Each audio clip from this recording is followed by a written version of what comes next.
అన్ని transitional care centres ఒకేలా ఉండదు. ఇప్పుడు హాస్పిటల్లో మీరు నార్మల్గా డిశ్చార్జ్ అయ్యేటప్పుడు డాక్టర్స్ మీకు రీహాబిలిటేషన్ అనేది ఇంపార్టెంట్ అని చెప్తారు. ఓరల్గా కొన్ని చాయిసెస్ కూడా ఇస్తారు, మీరు ఏదో ఒకటి డిసైడ్ చేసుకోండి అని చెప్తారు. ప్లస్ డిశ్చార్జ్ సమయంలో కూడా పాయింట్ మెన్షన్ చేస్తారు, పేపర్లో ఉంటుంది రీహాబిలిటేషన్ సెంటర్ వెళ్ళి ట్రీట్మెంట్ తీసుకోవాలని. ఎందుకు అంటే బికాస్ మీరు హాస్పిటల్ నుంచి ఇంటికి వెళ్ళడానికి కుదరదు.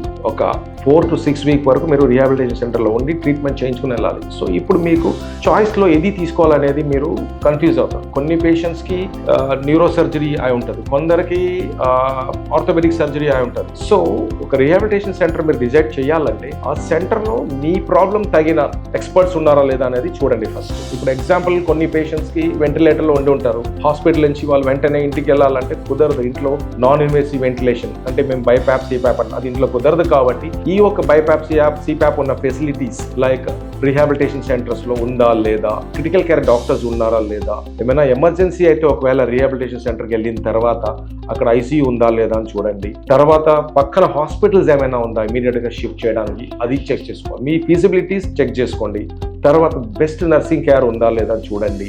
తర్వాత గుడ్ రీహాబిలిటేషన్ ప్రొఫెషనల్స్ ఉన్నారా లేదా అని చూడండి అక్కడ. తర్వాత బెడ్ సైడ్ అసిస్టెంట్స్ చూడండి. ఇదంతా చెక్ చేసుకుని మీకు డౌట్ ఉంటే ఫెసిలిటీ విజిట్ కూడా రావచ్చు. బికాజ్ మా సర్వీసెస్ ఉంటాయి మా దగ్గర, మీరు రాగానే మేము రిసీవ్ చేసుకుని మా సర్వీసెస్ మొత్తం మీకు ఎక్స్ప్లెయిన్ చేయడం కానీ మా సర్వీసెస్ తీసుకెళ్లి చూపించడం కానీ అన్ని జరుగుతుంది. కాబట్టి మీరు సాటిస్ఫై అయిన తర్వాత రీహాబిలిటేషన్ సెంటర్ మా సెంటర్కి you can shift the patient.